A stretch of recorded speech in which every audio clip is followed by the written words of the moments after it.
සාමාන්‍යයෙන් පෘථිවි පෘෂ්ඨයේ තියෙන සිදුරකට හරි ඉරිතැලීමකට හරි තමයි ගිනි කන්දක් කියලා කියන්නේ. පෘථිවියේ මතුපිට පෘෂ්ඨයේ ඉඳලා අභ්‍යන්තරයට යද්දී උෂ්ණත්වය සහ පීඩනය කියන දෙකම ගොඩක් වැඩි වෙනවා. ඉතින් මේ අධික උෂ්ණත්වයයි පීඩනයයි හින්දා පෘථිවියේ අභ්‍යන්තරයේ තියෙන පාෂාණ වර්ග දිය වෙලා මැග්මා විදියට තමයි තියෙන්නේ. මේ විදියට තියෙන මැග්මා පෘථිවි පෘෂ්ඨයේ තියෙන ඉරිතැලීමකින් හරි සිදුරකින් හරි පෘථිවි පෘෂ්ඨයේ මතුපිටට ආවම ඒවට කියන්නේ ලාවා කියලා. ලාවා ගිනි කන්දකින් පෘථිවි පෘෂ්ඨයට එද්දී විශාල පිපිරීම ඇති වෙන්න පුළුවන්. එතකොට තමයි අපි කියන්නේ ගිනි කන්ද පුපුරනවා කියලා. මේ පිපිරීම වල විශාලත්වය ගොඩක් වැඩි වීම සහ තවත් සාධකත් එක්ක සමහර ගිනි කඳු වලට සුපිරි ගිනි කඳු කියලා කියනවා. ඉතින් මේ සුපිරි ගිනි කඳු සහ ගිනි කඳු ගැන තවත් විශේෂ දේවල් දැනගන්න එකතු වෙලා ඉන්න මේ වීඩියෝ එක සම්පූර්ණයෙන්ම අවසන් වෙනකන් අපිත් එක්ක අපි සුපිරි ලෝකය.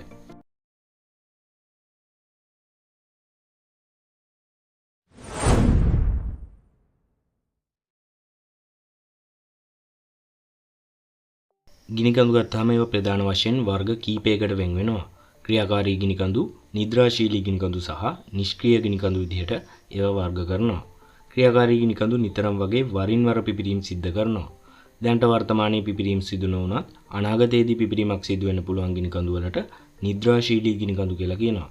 ඒවා හරියට නිදාගෙන ඉන්න ගිනි කඳු වගේ ඕන වෙලාවක හැරෙන්න එහෙම නැත්නම් සක්‍රීය තත්ත්වයටපත් වෙන්න පුළුවන්. නිෂ්ක්‍රීය ගිනි කඳු ගැන නම් එතරම් අවධානයක් දෙන්න ඕනේ නැහැ. මොකද ඒවා අනාගතයේ කවදාවත් පිපිරීම් වලට ලක් වෙන්නේ නැහැ. දැන් අපි කතා කරමු කොහොමද ඇත්තටම ගිනි කන්දක් පුපුරා යෑම සිද්ධ වෙන්නේ. එහෙම නැත්නම් ස්ෆෝටනය වීම සිද්ධ වෙන්නේ කොහොමද කියලා. පෘථිවි පෘෂ්ඨ විශාල භූතැටි කීපයකින් සමන්විත වෙනවා කියලා ඔයාලා දන්නවා ඇති. ඉතින් මේ භූතැටි නිරන්තරයෙන් චලනය වෙමින් තමයි තියෙන්නේ. මෙහෙම චලනය වෙමින් තියෙද්දි එක භූතැටයක් තවත් භූතැටියක ගැටීම ලිස්සා යෑම වගේ දේවල් සිද්ධ වෙන්න පුළුවන්. මේ චලනවල ප්‍රතිඵල විදිහට පෘථිවි අභ්‍යන්තරයේ තියෙන මැග්මා පෘථිවි පෘෂ්ඨයේ දුර්වල ස්ථාන වලින් සහ ඉරිතැලීම් තියෙන තැන් වලින් ඉහළට ගමන් කිරීම සිද්ධ වෙනවා. මෙහෙම ගමන් කරද්දී මේ මැග්මා වල තියෙන වායු වර්ග අධික උණුසුම හේතුවෙන් ප්‍රසාරණයට ලක් වීම නිසා පීඩනය වැඩි වෙනවා. ඒ වගේම මේ මැග්මා වලට ජලය ස්පර්ශ වුණොත් ඒවා ක්ෂණිකව වාෂ්ප වෙලා මේ ජල වාෂ්පත් මැග්මා සමග අධික පීඩනයෙන් ඉහළට ගමන් කරනවා. ඉතින් පොළොව අභ්‍යන්තරයේදී මැග්මා වල තිබුණු පීඩනය ඉහළට ගමන් කරද්දී මේ වගේ හේතු නිසා තව තවත් වැඩි වෙනවා. ගිනි කඳු වල තියෙන විශේෂ කුටීරයක් ඒක හඳුන්වන්නේ මැග්මා කුටීරය කියලා.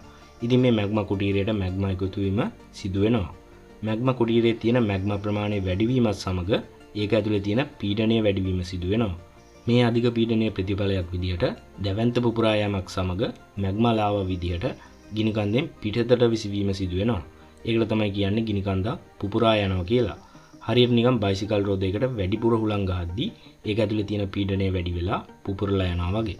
ලෝකයේ මේ වෙන විට සක්‍රීය තත්ත්වයේ ගිනි කඳු ආසන්න වශයෙන් 1500ක් පමණ තියෙන බවට තමයි තොරතුරු වාර්තා වෙන්නේ. ගොඩබිමේ තියෙන ගිනි කඳු ප්‍රමාණයට වඩා ගොඩක් ප්‍රමාණයක් මුහුදු පතුලේ තියෙන බවට තමයි සඳහන් වෙන්නේ. පැසිෆික් සාගරයේ මායිම වටේට පිහිටලා තියෙන ගිනි වලල්ල කියලා හඳුන්වන අශ්වලාඩමක හැඩයක් තියෙන ප්‍රදේශය තමයි ලෝකයේ එක තැනක පිහිටලා තියෙන වැඩිම ගිනි කඳු ප්‍රමාණයක් පිහිටලා තියෙන්නේ. ඒක දකුණු ඇමරිකාවේ බටහිර වෙරළ තීරයේ ඉඳන් විහිදෙනවා.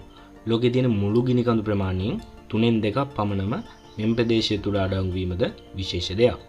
හවායි දූපත්වල පිහිටලා තියෙන මවුනා ලෝවා ගිනි කන්ද තමයි දැනට ලෝකයේ තියෙන විශාලතම සක්‍රීය ගිනි කන්ද විදිහට සැලකන්නේ. ඉතාලියේ තියෙන එඩ්නා ගිනි කන්ද යුරෝපයේ විශාලතම ගිනි කන්ද විදිහට හඳුන්වන අතර පොම්පෙයි නගරය විනාශ කළ වෙසුවියස් ගිනි කන්ද සහ ෆූජි ගිනි කන්ද වගේ ගිනි කඳුද ලෝකේ පුරා ප්‍රසිද්ධයි. සාමාන්‍යයෙන් අපි දෙක ප්‍රබලත්වයේ වැඩි වෙද්දී ඒක හඳුන්වන්න සුපිරි කියන වචනය භාවිතා කරනවා. ඉතින් ඒ වගේම මේ ගිනි කඳුත් සාමාන්‍ය ගිනි කඳු සහ සුපිරි ගිනි කඳු කියලා වර්ග දෙකකට වෙන් කරනවා. ගිනි කන්දක් සුපිරි ගිනි කන්දක්ද එහෙම නැත්නම් සාමාන්‍ය ගිනි කන්දක්ද යන්න තීරණය කරන්න පුළුවන් දර්ශකයක් තියෙනවා. VEI කියලා හඳුන්වන මේ දර්ශකය 0 ඉඳන් 8 දක්වා පරිමාණයකින් සමන්විත වෙනවා. මේ ගිනි කඳු දර්ශකය ගණනය කරන්නේ ගිනි කන්දක් පිපිරීමේදී පිටවන ද්‍රව්‍ය ප්‍රමාණය, පිපිරීමේ උස සහ පිපිරීම සිදුවන කාල සීමාව වගේ දේවල් එක්ක. සාමාන්‍යයෙන් මේ සුපිරි ගිනි කන්දක VEI අගය VEI දර්ශකයේ උපරිම අගය වන 8ක් පමණ වෙන්න පුළුවන්. ඒ කියන්නේ සුපිරි ගිනි කන්දක් පුපුරා ගියොත් අපට සිතා ගන්නවත් බැරි තරමේ දැවැන්ත විනාශයක් සිදු වෙන්න පුළුවන්. ඒකේ බලපෑම එම ප්‍රදේශයට විතරක් නෙවෙයි ගෝලීය වශයෙන්ද විශාල විදිහට බලපාන්න පුළුවන්. මේ ගිනි කන්දක් පිපුරුවොත් අධික උණුසුම් අලු වායු සහ පාෂාණ මිශ්‍රණය ගිනි කන්දවට කිලෝමීටර් 100 ගණනක් පුරා පැතිරෙන්න පුළුවන්. ඒකට කියනවා පයිරොක්ලාස්ටික් ප්‍රවාහයක් කියලා. ඒ වගේ උෂ්ණත්වයේ සෙල්සියස් අංශක 100 ගණනක් වුණත් ඉක්මවා යන්න පුළුවන්. ගොඩනැගිලි විනාශ වීම, දේපොළ හානි වීම, අලු තට්ටුව නිසා විශාල ප්‍රදේශයක් වැසී යාම, ගුවන් ගමන් අවහිර වීම, ජල මූලාශ්‍ර දූෂණය වීම වගේ දේවල් මේ හේතුවෙන් වෙන්න හැකියාව තියෙනවා. තවද සුපිරි ගිනි කන්දක් පිපිරීම තුලින් විශාල භූමිකම්පා, සුනාමි තත්ත්ව වගේ දේවලුත් ඇති වෙන්න පුළුවන්. සාමාන්‍ය ගිනි කන්දකටත් වඩා විශාල වශයෙන් සල්ෆර් ඩයොක්සයිඩ් ප්‍රමාණයක් වායුගෝලයට මුදා හැරීම නිසා මෙම සුපිරි ගිනි කන්දක් පිපිරීමෙන් ඒකේ ආසන්න ප්‍රදේශය විතරක් නෙවෙයි ගෝලීය වශයෙන්ද වායුගෝලය දූෂණය වෙනවා. මේ සල්ෆර් ඩයොක්සයිඩ් නිසා ඇතිවන අම්ල වැසි හේතුවෙන් වෙන්න පුළුවන් අහිතකර තත්ත්වය ගැන කතා කළොත් මෙම වැසි වලින් එකතු වෙන ජලය ගලාගෙන ගිහින් අවසානයේ නවතින ගංගා, විල් වගේ ජලද පරිසර පද්ධතිවල pH අගය වැඩි වීම නිසා ඒ වගේ ජීවත් වන ජලජ ජීවීන්ට ඒගෙන් විශාල බලපෑමක් ඇති වෙන්න පුළුවන්. ඒ විතරක් නෙවෙයි ස්මාරක සහ ප්‍රතිමා වලට හානි වීම, මෙම අම්ල වැසි වලට නිරාවරණය වන ගොඩනැගිලි වලට, වාහන වලට හානි වීම සහ මෙම වැසි වලට නිරාවරණය වුවහොත් මිනිසුන්ටද ශ්වසන රෝග, චර්ම රෝග වගේ දේවල් ඇති වෙන්න පුළුවන්. සුපිරි ගිනි කඳු පිපිරීම නිසා ඇතිවන වායු දූෂණයෙන් වායුගෝලයේ ඕසෝන් ස්තරයටද හානි සිදු වෙනවා.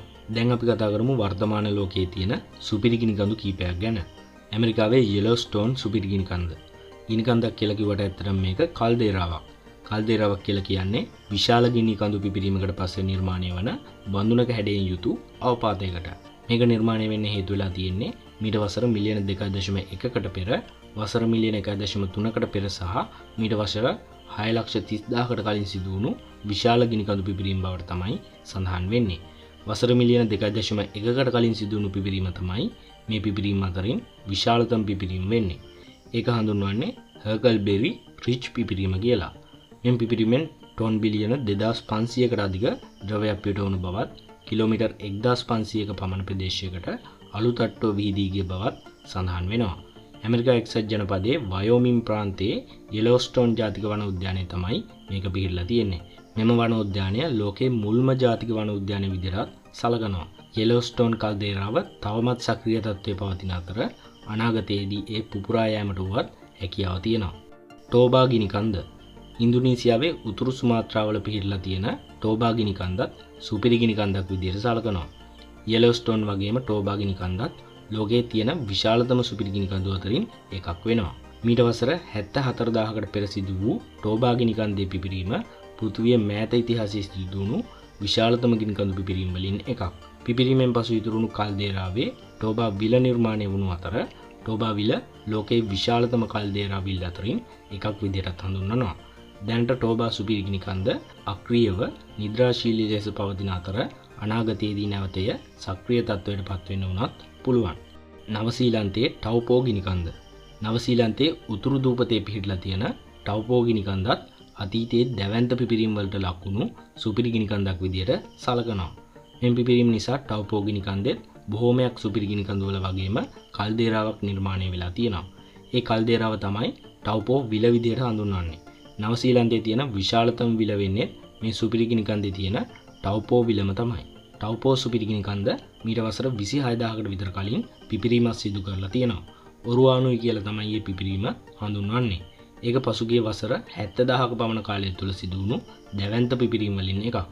ටව්පෝ ප්‍රදේශයේ තවමත් භූවිද්‍යාත්මකව ක්‍රියාකාරී වන අතර කුඩා ගිනි කඳු පිපිරීම් සහ භූ තාපජ ක්‍රියාකාරකම් සිදු වෙනවා. මේ හැම සුපිරි ගිනි කන්දම වගේ නිරන්තරයෙන් විද්‍යාඥයන් විසින් අධ්‍යයනය කරමින් තමයි තියෙන්නේ. අද වීඩියෝ එකෙන් සුපිරි ලෝකේ අපි කතා කළේ දැනට ලෝකයේ තියෙන භයානකම ගිනි කඳු වර්ගය වන සුපිරි ගිනි කඳු ගැන. ඔයාලට මොකද හිතෙන්නේ අද වීඩියෝ එක ගැන?